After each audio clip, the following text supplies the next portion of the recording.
والصلاة والسلام على من لا نبي بعده وعلى آله وأصحابه ومن والاه وبعد. فأعوذ بالله من الشيطان الرجيم. بسم الله الرحمن الرحيم. وأتموا الحج والعمرة لله. وقال نبينا وسيدنا محمد رسول الله صلى الله عليه وسلم: من حج فلم يرفث ولم يفسق غفر له ما تقدم من ذنبه. চাকরির দীর্ঘ পরিক্রমায় আল্লাহর পরের মেহমানদেরকে সেবা প্রদানকারী প্রতিষ্ঠান আমানা হজ গ্রুপ বরাবরের মতো 2025 সালে আল্লাহর ঘরে যাওয়ার জন্য যারা কখনো পৌঁছেন তাদেরকে নিয়ে এবং ইতিপূর্বে আমরা যারা গিয়েছি তাদের সমন্বয়ে আয়োজিত আজকের হজ প্রশিক্ষণের সম্মানীয় সঞ্চালক আমানা হজ গ্রুপের সম্মানিত ব্যবস্থাপক খাদেমুল হুজ্জাজ মাওলানা মুর্শিদ আলম হাফেজাহুল্লাহ আজকের প্রোগ্রামে কষ্ট করে এসেছেন।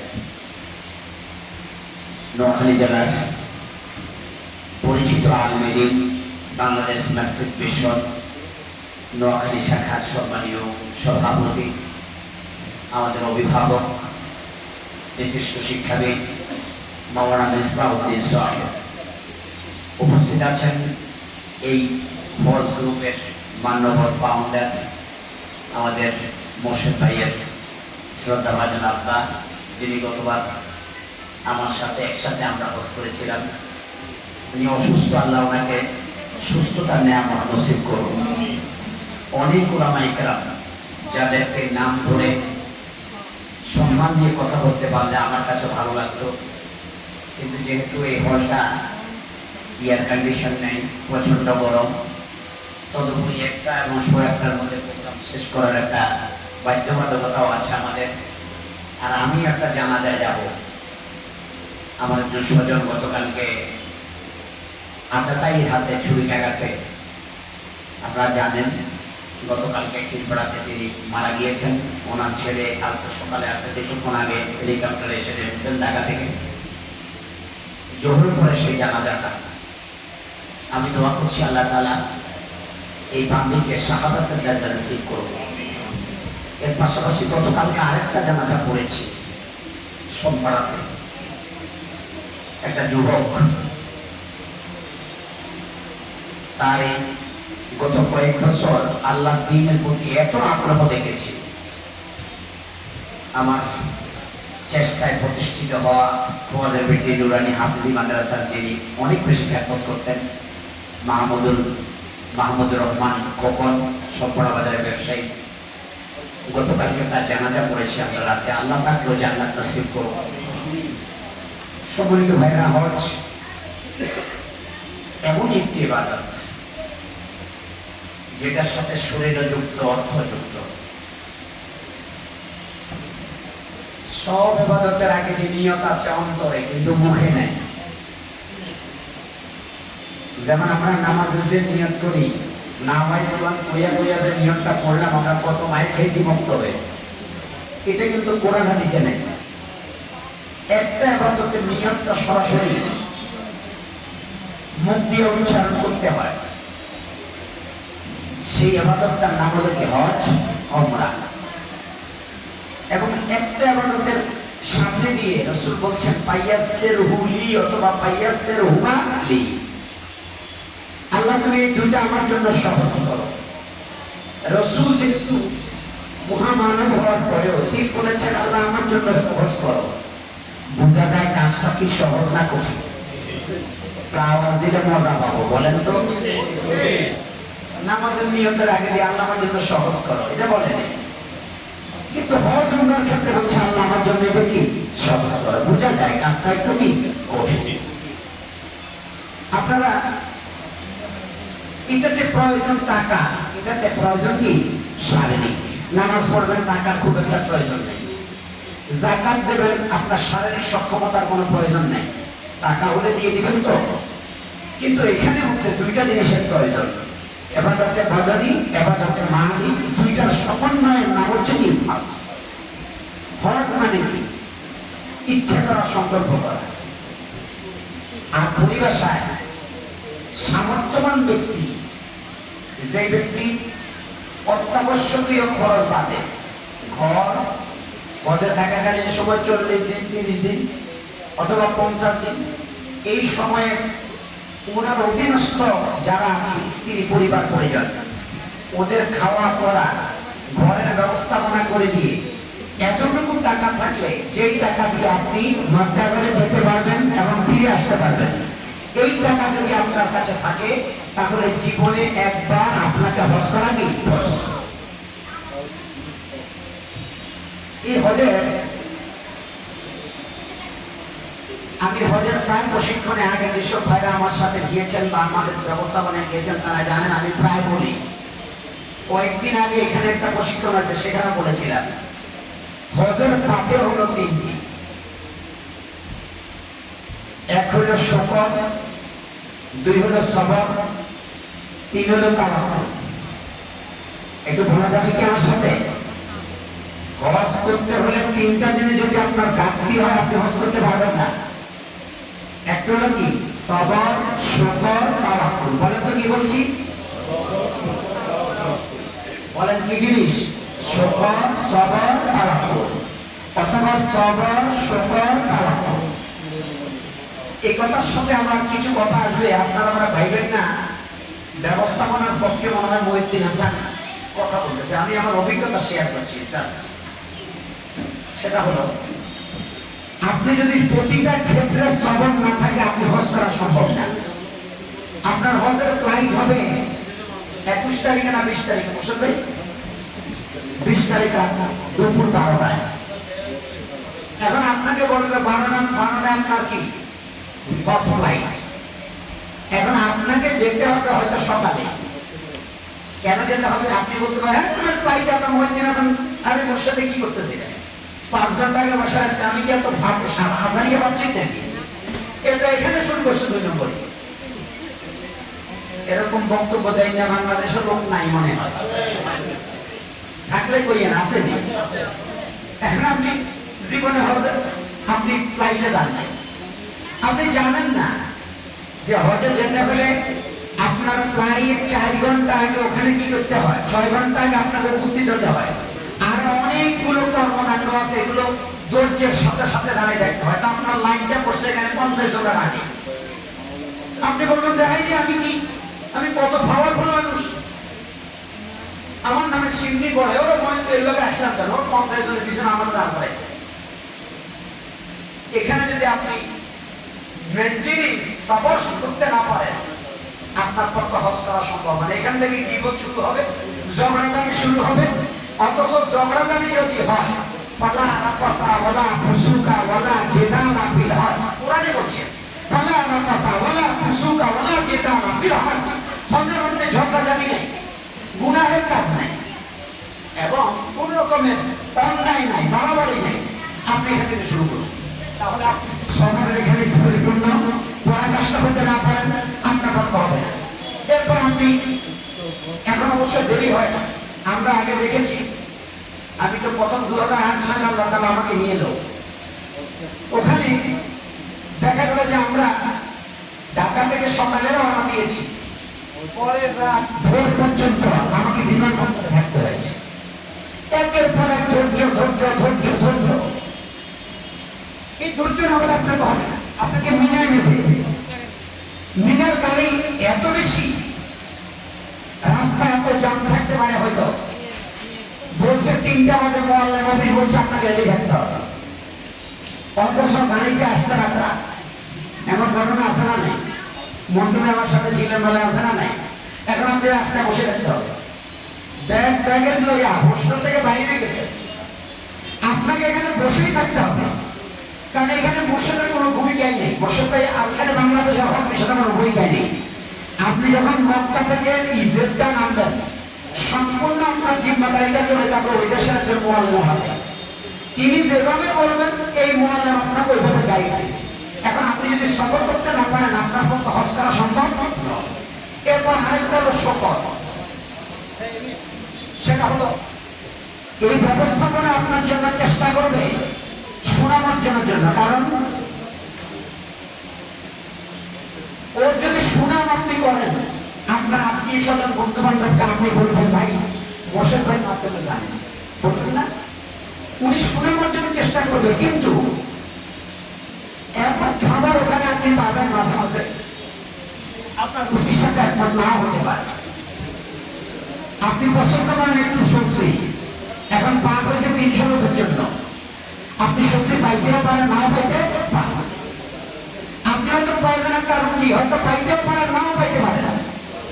আপনাকে সেই পরিস্থিতিটা মেনেই আপনাকে খাইতে হবে, থাকতে হবে, করতে হবে।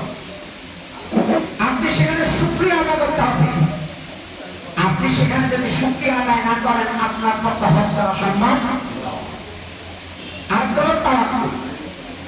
সর্বোপরি আপনি হতে যাবেন, আপনার ব্যবস্থাপনার উপরে নির্ভর করবেন না, নির্ভর করবেন কার উপরে? আমরা সবকিছু ভালো করার চেষ্টা করা হবে, কিন্তু হজটা এমন এক জায়গায় হয়, এটা হলো ওয়ার্ল্ড ওয়াইড গ্যাদারিং প্লেস। এটা আমি ইংরেজিতে বলি, তামাম দুনিয়ার সকল লোকগুলো সেখানে আছে। যে বিমানবন্দরে প্রতি মিনিটে প্রতি 10-5 মিনিট পরে বিমান নামতে উঠবে, যে জায়গার মধ্যে আপনি রাস্তায় যাবেন 2 মিনিটের পথ হয়তো আপনাকে 10 মিনিট লেগে যেতে পারে, যেখানে আপনি শুধু আপনার কথা বুঝবেন, আপনার বুদ্ধিমান করতে বুঝবেন, অন্য কারো কথা বুঝবেন না। এমন একটা জায়গা সব ব্যবস্থাপনার মধ্যে ইন টাইম যত সময় সব কিছু হবে, এটা কোনোভাবে কল্পনা করা সম্ভব নয়। যারা হজে গিয়েছেন কথা বলেন ঠিক কিনা? যারা গিয়েছেন তাদের অভিজ্ঞতা, সেখানে হজ ওমরা করে না প্রচুর লোক আছে। আপনাকে সেখানে তাওয়াক্কুল করতে হবে কার উপরে? দেখবেন আল্লাহর উপরে সহজ করবেন। আর একটা কথা বলে দিই, যেগুলো জ্ঞান হজের মধ্যে আমাদের কিছু জ্ঞানী ভাইরা যায়, শিক্ষিত লোক, ওরা হজ গাইডারকে ফলো করে কম। সাধারণ মানুষ যারা, তারা অক্ষর করে কি করে? পালন করে। আমার আপন ভাই গভর্নমেন্ট জব করছে, আমি একসাথে ছিলাম। আমাদের যে মামানি গতকালকে মারা গেল, উনি সহ ছিল 2009 সালে। আমাদের কারি আমরুল্লাহ সাহেব ছিল। কারি আমরুল্লাহ সাহেব হজের শিক্ষক, উনি আমাদেরকে ফলো করছেন 100-100, হারানো নেই, কোনো সমস্যা হয়নি। কিন্তু আমার আপন ভাই, আমার আপন মামা, আমার মামা, ওনারা মনে করে যে মহিউদ্দিন হাসান ছোট ভাই, আমাদের ভাবি না, আমরা কি কম বুঝিনি? আর মাস্টার ডিগ্রি পাস করছি, 30-32 বছর অফিসারগিরি করছি, কিন্তু দেখা গেল যে ওনারা আমাদের ফলো করেন নাই। দিন শেষে দেখা গেল যে ওনারাই হারিয়ে গেছেন, বিপদে পড়ছেন। কিন্তু দুর্বল লোক যারা, তারা কোনো বিপদে পড়ে না, হারিয়ে কি জান নাই। কারণ তারা আনুগত্য করছে কার? দায়িত্বশীল। আর দায়িত্বশীলের আনুগত্য করা ফরজ, মনে রাখবেন।